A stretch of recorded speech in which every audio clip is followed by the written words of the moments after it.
बिस्मिल्लाहिर्रहमानिर्रहीम। अस्सलाम वालेकुम dear students, I am Sajid Ali, your maths teacher.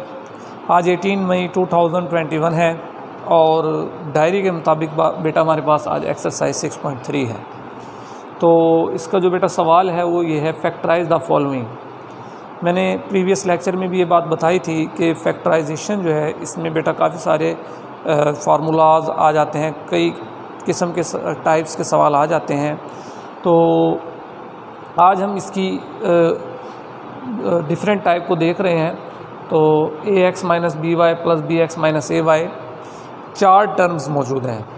मैंने ये बताया था आपको कि जब 4 टर्म्स होती हैं तो बेटा उसमें 2 जो टर्म्स होती हैं उनमें अलग कॉमन लिया जाता है, बाकी जो 2 टर्म्स हैं उसमें अलग कॉमन लिया जाता है। एक और टाइप का सवाल आता है जिसमें 4 टर्म्स अगर हों उसमें 3 को अलग कर लेते हैं, 1 को अलग करते हैं, वो आप 9th क्लास में पढ़ेंगे। इस लेवल पर हमारे पास जब 4 टर्म्स आ जाएं तो उन 2 के समझ लें आप पेयर्स बनाकर कॉमन लेंगे।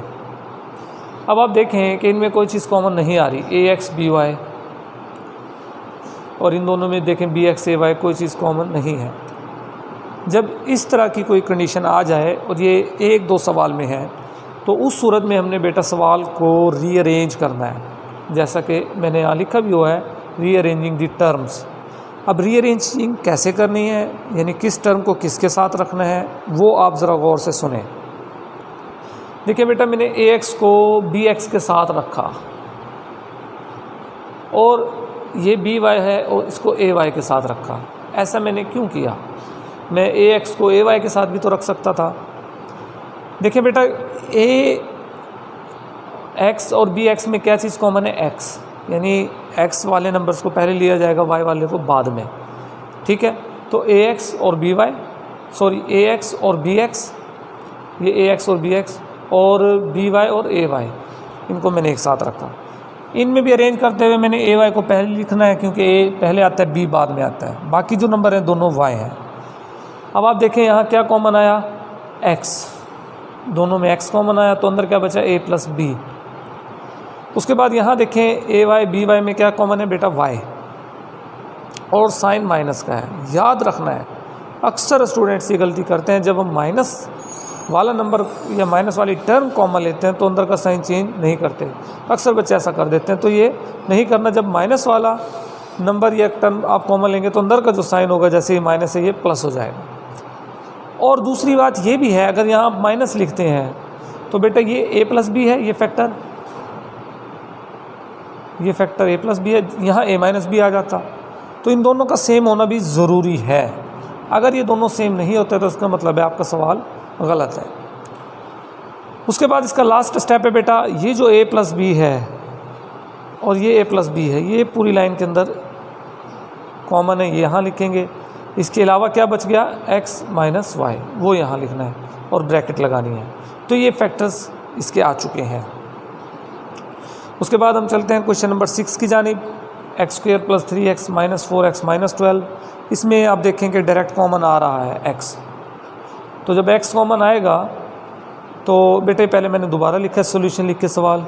अब यहाँ देखें आप, x मैंने कॉमन लिया, यहाँ से अगर x बाहर आ जाता है एक, तो एक x बचता है, प्लस यहाँ से x को अगर हम ख़त्म करते हैं तो 3, ये आ गया।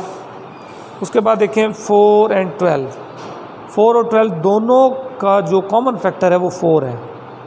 2 भी है लेकिन अब मैक्सिमम नंबर देखें वो 4 है। 4 जब आप कॉमन लेंगे तो अंदर बचेगा बेटा सिर्फ x, क्योंकि यहाँ से 4 तो बाहर चला गया, 4 1 ज़ा 4, 1 लिखने की ज़रूरत नहीं है। 12, 4 का टेबल आप देखें, 4 1 ज़ा 4, 4 2 ज़ा 8, 4 3 ज़ा 12। माइनस है तो इस माइनस की वजह से वो जो माइनस है प्लस हो जाएगा, और दोनों का साइन आप चेक करें सेम आ गया, यानी x प्लस 3, x प्लस 3। यहाँ से x प्लस 3 बेटा बाहर निकाल दें, बाकी क्या बचा? x minus 4। ये फैक्टराइजेशन इसकी हो गई।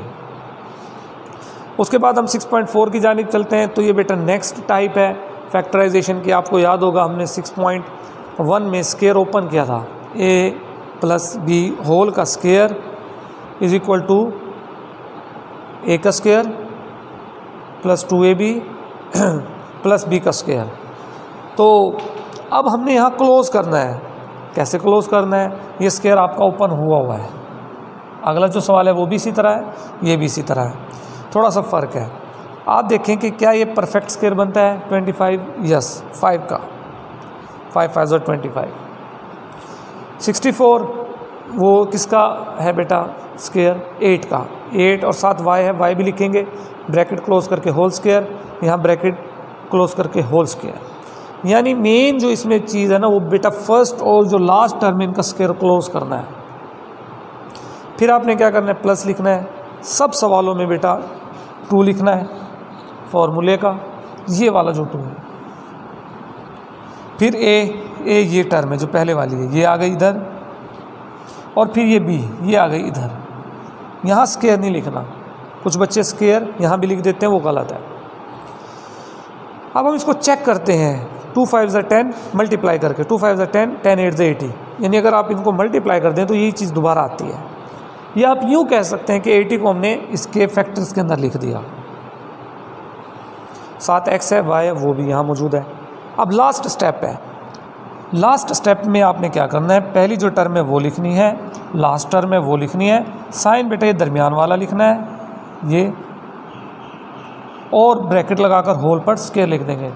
अब बच्चे कहते हैं कि सर ये 5x आ गया, ये 8y आ गया, ये कहाँ गया, तो बेटा इस स्क्वायर में क्लोज हो गया। जब हम स्क्वायर ओपन करते तो वो कहाँ से आता था, तो उसी तरह वो क्लोज हो गया। ठीक है, इसके बाद हम चलते हैं क्वेश्चन नंबर 11 की जानिब। तो बेटा क्वेश्चन नंबर 11 में तो स्क्वायर बनता ही नहीं है, 2 का स्क्वायर 4 तो होता है, लेकिन 2 खुद किसका स्क्वायर है, वो पॉइंट में आएगा, और पॉइंट में हमने सवाल करना नहीं है। तो ये इरेशनल नंबर है, 2 का स्क्वायर रूट अगर हम लें तो वही रैशनल नंबर होता है। हमने देखना है, एक बात आपने याद रखनी है, जब कभी भी आपके पास कोई भी अलजेब्रिक एक्सप्रेशन हो, आपने देखना है उन सब में कोई चीज़ कॉमन तो नहीं है, वो किसी भी टाइप के सवाल हो। तो हमने देखना है यहाँ 2 64 और 5 112 इन तीनों का कॉमन फैक्टर 2 है, तो आप बेटा यहाँ 2 कॉमन लेंगे, 2 जब कॉमन लेंगे तो ए स्क्वायर आएगा, 64 की जगह 2 3 6 2 2 4, और 5 1 2 को अगर 2 से आप डिवाइड करें तो आंसर आता है 256।